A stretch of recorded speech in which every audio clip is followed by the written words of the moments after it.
Et yango ba confusion aneli. Bon, au moins les cambo ya désignation ba benga onction. Onction zani. Et pas kolami. Oui, le principe nous sommes pour na asala na katna monte bandaka dans l'onction. Jésus-Christ étant dans la chair, dans la télémie liboso na bateau pour na kene ko banda mosana ya outil d'abord na ko zo baptême ake na désert pe a zongi sima na désert ake na mboka vandaki na Nazareth pe a kota synagogue pe atengi makomi pour na kolobete les semaines ma wa pour ça dit que pour na ko c'était et pas que les Israéliens comme monene et l'eau connu sur mutasalaka même mutu ya mabe mutamalamu ezalaka grâce moko to don moko nzamba pesiye bon ceux qui a aussi la mabe tant mieux ceux qui a la malamu tant pardon ceux qui a la mabe tant pis ceux qui a la malamu tant mieux donc pendant que le baïté et pas que pour gouverner mboka lokola ya biso il faut un aspect pas moko spécifique pour la réalité ça mingi réalité ya liboso ya mboka na biso ezali boy oyo peut-être yé azako soso la malamu te peut-être avandi na kat na église moko oyo ya yebina nous réalité prophétique ya mboka te ayoka ngaka likolo je vois que pasteur na bango ebongaki que vous savez que c'est une réalité prophétique ya mboka. N'a-dit que mboka na mboka et ça la destin yango. Au moins Israël on nous okomona wana. Ba panzana ki mboka ezaki lisusuté mais destin yango le baki que Israël ba na Israël ou ba palangana ki na poto tout ça. Ba kozonga so na Israël. Mon destin yango. Même les États-Unis, on est destinés sur le temps de l'Apocalypse malam, au temps de livre Moussa Daniel, on comprend que les États-Unis sont au botam. C'est ça qui est destiné. Alors, Mboka na Mboka est un destiné. Mboka na Biso est un destin. Alors, nous avons des choses na Mboka selon le destin où il y a plus Mboka. C'est-à-dire que le destin est imposé dans le monde. Le destin na Biso, c'est-à-dire qu'il y a lobby na Israël. Abi, bino ba Israël. On n'est pas une abino bolingi ngaite, on n'est pas une abino télémélangai.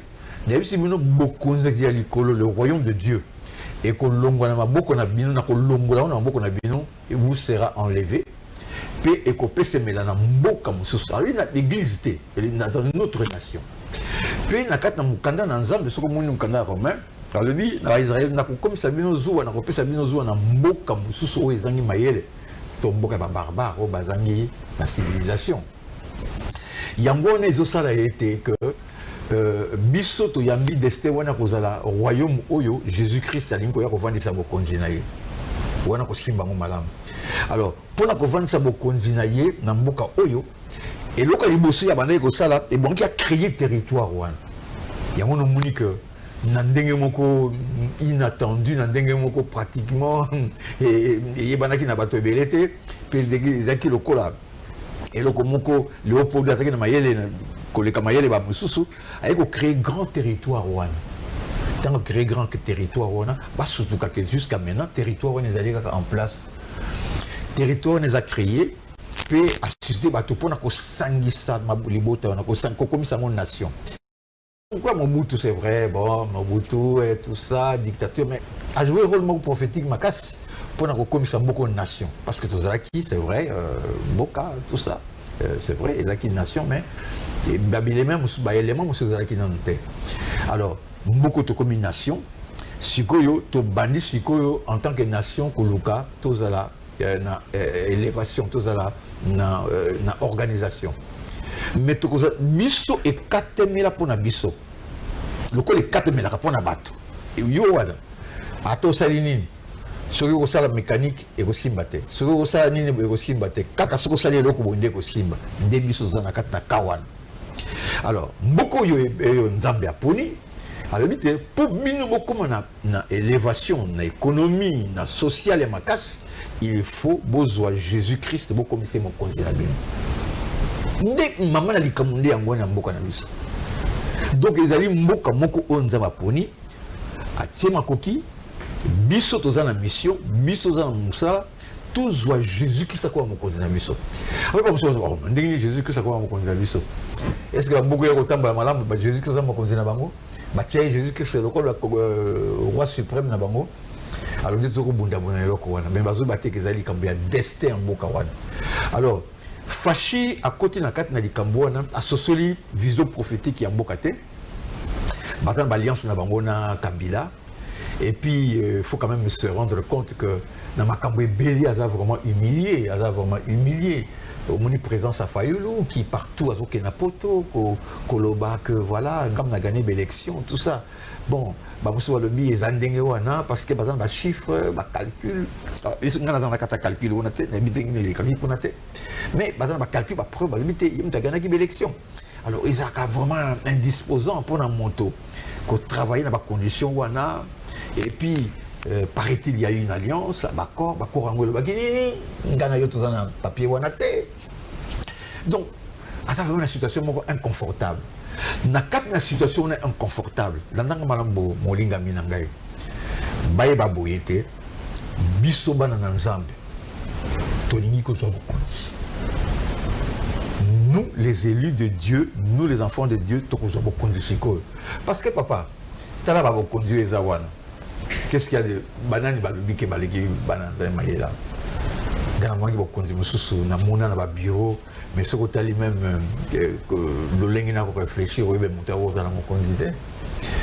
Alors baye beloko na parce que compter peser dans un pays parce que yebate nani réellement a le pouvoir d'état, nani réellement attend moya koloba parce que la population va besoin de rassurer et yango et salama qui n'attend en route avec des méli-mélo, oyo mokonzi, nakatanga balingi bo et tout ça. Tant y a yé, namusuni, alobi tatabo moko. Et puis tout le monde se reconnaissait que yem dadali mokonzi. Quoique bon, azaki dictateur. Et puis oya lobi. Ce que lobi que kuna na katako kombe, kuna na mboka songolo ya Bakongo, kuna na mboka songolo ya Fizi, kuna na mboka songolo ya kuna na au Congo, au Congo d'ailleurs wana na Ouélé par exemple. Et là ko salama, ezako salama. Avec une autorité makasi. Autorité wana ezali susute. Mutu moko tako ko telma bona ko lobete, na lingi loko boina tel ko salama boy. Eza susute. Alors et la réalité que tout ça sous dans mon condité, il n'y a pas un chef. Et la Bible dit qu'en Israël, il n'y avait pas de roi en Israël et chacun faisait celui qui semble bon. Dans le cas d'Israël, mon condité, mon gouverneur a soumis la discipline, a recours à n'importe qui. Bon, tam sous président Bengisi Bango, tam sous Nani Kabila Bengisi Bango, donc on sent pas réellement Nani Azali Mokonzi Mboka. Et c'est très mauvais pour Namboka. Et que ça très mauvais pour Namboka. Ndeko prophète. Bon, c'est vrai, ce qui vrai ou vrai c'était ce qui est accord et qui entre président Sikona, président Oyo Amibendi et puis eloko nini Martin Fayulu alingi to éviter yo tikoloba nyoso wana cacophonie wana ezako kopesa nzela na chrétien aya ko diriger mboka chrétien moko kuda wapi pe akozwa pouvoir ondenge nini parce que l'institution nyoso et le Parlement, et le Sénat, et la présidence, et l'Union sociale déjà bouclée. Et chrétien wa utaba, ça la coup d'état. Nga terme oyo lingo lobby za bouclé. Papa na mokili lo komo ka bouclé la terre. Le créateur du ciel et la terre comme on a Jésus-Christ, c'est la parole qui a fait toutes choses. Et lo komo ka bouclé la terre. Mutamiko sate. Mutamiko sate. Obi mutoloko la Hérode. Azalaka mokonzi. Akangisi Pierre, abomisi Jacques. Aki osala discours. Kaka sur place osala discours wana. Ange moi qui a bétillé, ndoto ne bandi ko pola, ba kusuza ko bimana ndoto na. Et loko mo ka boucler zate. Et loko mo ko salama. Yango nazo bisa bango nazo kebisa bango ba banda ko bango ba panique, soko ningo paniquer. Et loko moko lingo salama to biso ba na nzambe to lingo zo bokonzi ba palangana te pour ma kambo nazo yebisa yo papa nga nazo ki amolelo te nga nazo depuis 84 85 puis bazako yebisa ngai na bata mwana bokozela 35 ans makambo bokomona démarrage de makambo wana 35 ans koki tala na l'air wana nazali jeune na bandi kosalela nzambe na mipesi na mosala wana depuis ce temps là puis azali ko préciser kaka azali ko préciser bango moko ba mibeti masasi na makolo na bango moko basali système bino mo boni ko détruire système wana bosali ba loi bino mo zo respecter ba loi wana te ba principe na bino te mais compter peser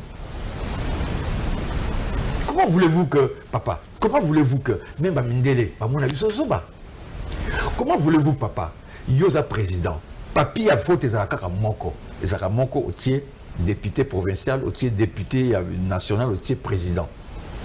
Comment voulez-vous que yo va voter yo bongo tout wana balandi wana bazala batu mususu parce que nous sommes dans un voté président nous avons voté président nangai bon il faut que nous normalement on a tapé député naïe c'est normal c'est logique au moins que vous croyez que tous les Congolais soient bêtes.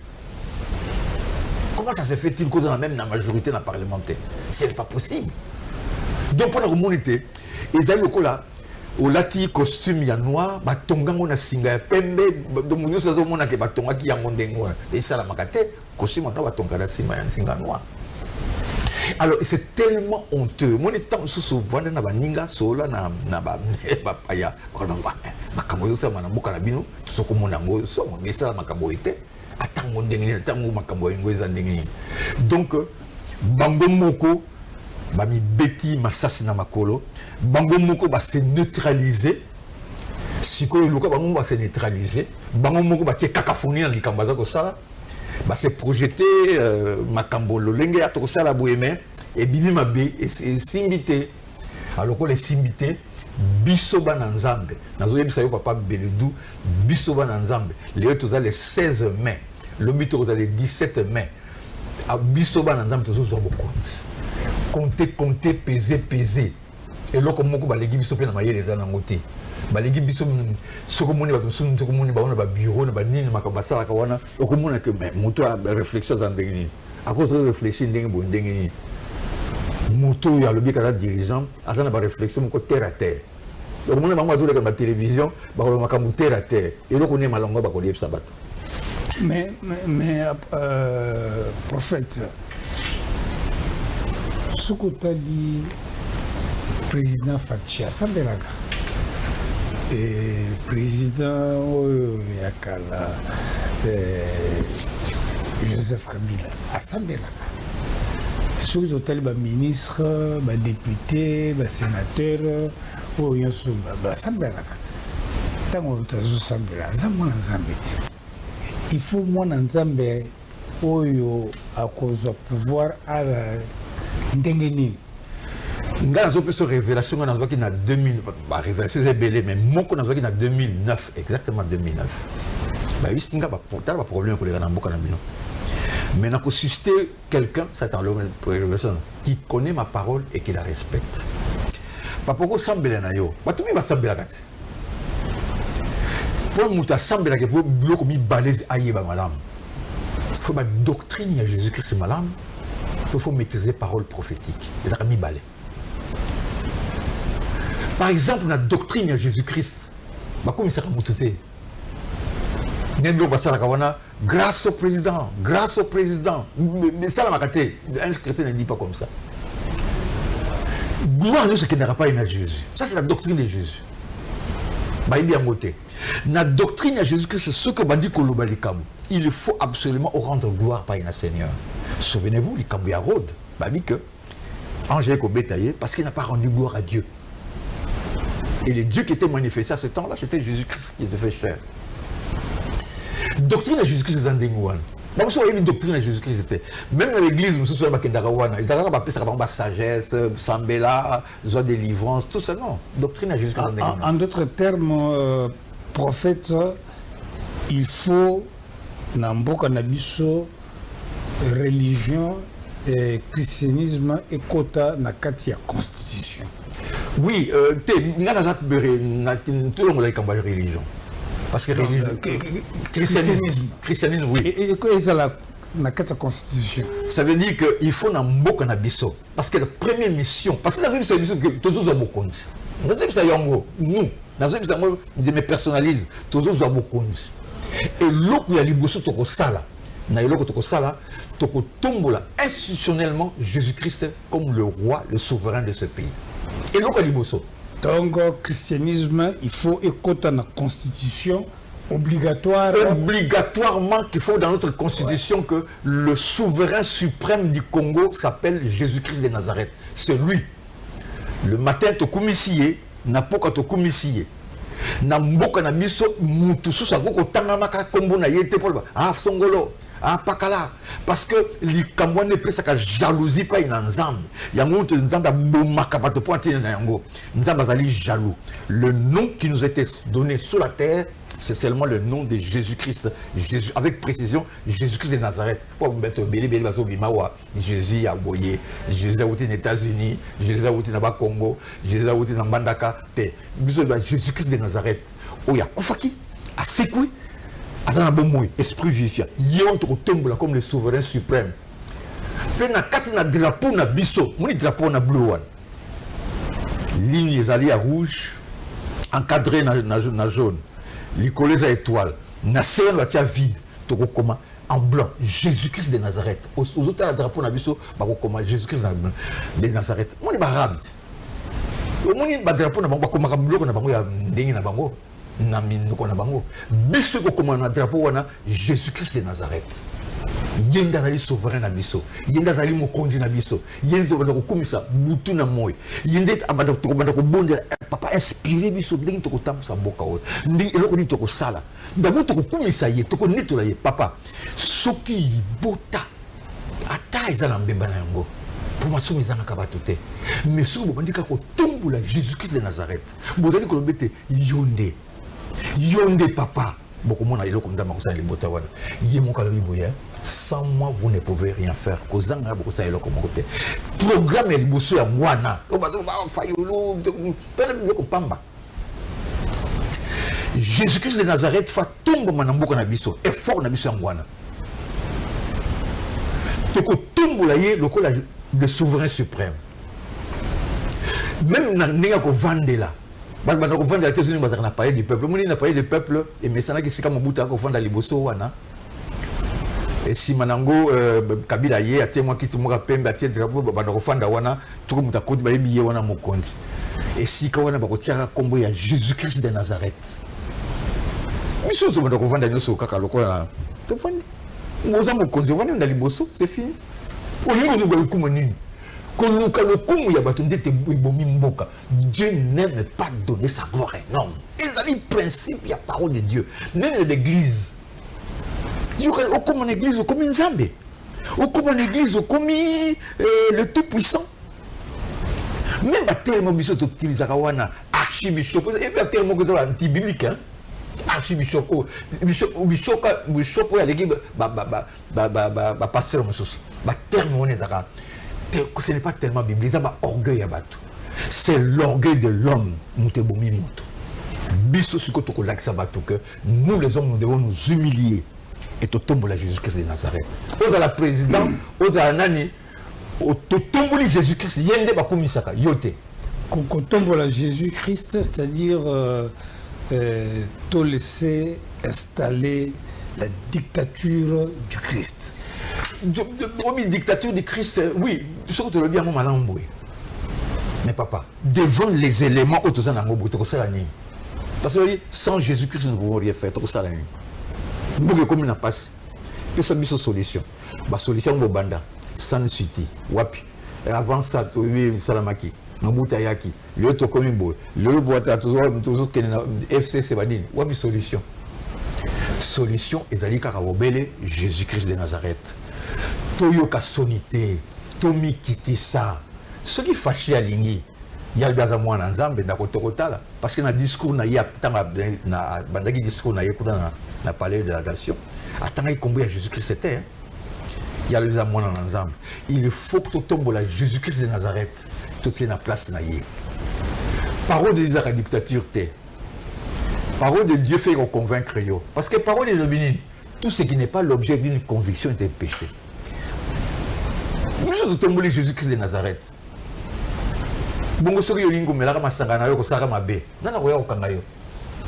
Okomona ka ba phénomène ko sala. Nzamba wana ko manifester gloire na yepe makasi na ye. Oui papa, na kat l'église ya Jérusalem, ezaki likambo ya mbongo. Ah ba mema mbongo tout ça, mbongo tout ça pas passer la ngo mosala. Bon, ça va. Ouais, na teki ndalo biloko nanga na teki le pango nanga et tout ça. Na ko mema mbongo. Ora kosaki. Kokosa na kosaki muli musada bomaki na bomaki. Peut-être mais mbele abomi. Le kola bango ba tombola ki Jésus-Christ de Nazareth. Jésus-Christ de Nazareth est l'Esprit Saint. Azali esprit vivifiant. Azali la parole de vie. Yo que ne kokosa parole de vie, yo que ne kokosa esprit saint. Et là on est sur la makale. Avec ko betaye, ye mo bango moko na mwasa mobile ba kofi na mbeba la bango moko. Prophète Abraham, 100 jours il y a Fachi et au Mouindengeni, au Bakisipe, destin prophétique, il y a Mboka Nabiso. Et la conclusion, nous poussé Kolobani. Nous poussé de reconnaître que tu as échoué. Ou bien, na kat na moto, c'est un très important. Bisobatu, en tant que nation, tu as bien les républiques démocratiques du Congo, mais Biso bien le grand Congo de Jésus-Christ, de reconnaître que nous avons échoué. Alors, comme nous avons échoué, tous se rassembler, tout reconnaître Jésus-Christ comme le souverain suprême. Mon programme est appelé si fâché à reconnaître que nous avons échoué. Il faut attendre Jésus-Christ comme souverain suprême. Vous saluez conférence mon nez boka. Tous à reconnaître Jésus-Christ comme souverain suprême sur base de la déclaration et le reconnaître ça. Oitoko longola, oitoko tika, oitoko longola, oitoko tika, to vandabo, to reconnaître ye. Papa nangaye, ngana zoye bisayo. Ceux qui montent dans l'idée moussous koleke, oh yangana le binaye, aya ko pesa ngango, tout ça la débat. Nani dans l'idée moussous, pesa nga idée, pesa nga likanisi moussous. To tika likana option wana, ko tombo la Jésus-Christ comme le sauveur. Et ko zala, et ko bangisa mokile. Mboka wana bango mokonzi na bango eza susu te bango mokonzi na bango eza Jésus-Christ bon après au za no président mais le bango chef roi na bango eza Jésus-Christ au za no président roi bango parce que oyo aza koya bango bamusu aza koyeba te oyo aza koya oyo nzambe aza kotinda azoya komikumisa te azoya koluka ba chaise en or te à cause de ko sangisa bana nzambe pendant ko bete terminé biso to zanase to komisa Jésus-Christ de Nazareth mission na yewan pe abanda ko lakisa ba kontina mokili ndenge nini ko louer pe ko komisa Jésus-Christ de Nazareth. Merci prophète Abraham, nous allons répéter que vous allez moko ya mission évangélique des armures de Dieu. Ils ont mis na kanda numéro 8 Kasavubu, ils ont mis na Angola et pas Wapi patron Abisso Gabriel Chabanier Azali. Émissions en direct, c'était numéro qui balingi batuna yo na baninga landi balingi précision 081 99 81 550 081 99 81 550 ce qui va bien pour échanger na alors on a un peu copié ce numéro WhatsApp parce que WhatsApp WhatsApp dans un numéro balèze allez pratiquement opérationnel vous allez dans 09 oui 09 98 22 55 94 deuxième WhatsApp. Oui, deuxième WhatsApp. 09 00 233 578. Voilà, prophète Abraham. Merci. Gagnant la Cour ne pouvait pas se donner la peine de vous donner des mesures exceptionnelles, qui relèvent d'ailleurs de sa souveraine appréciation. Poso ezali koya soki tokoki kozongela sujet mosusu oyo na makambo etali prophétie ya mboka mbote mingi na yo. Dans ma pambolo mingi, Merci beaucoup. tokumisi susu Jésus-Christ, le souverain suprême du Grand Congo, akumama pe tokotia na bokonzi d'ici là, au nom de Jésus-Christ. Merci beaucoup, prophète.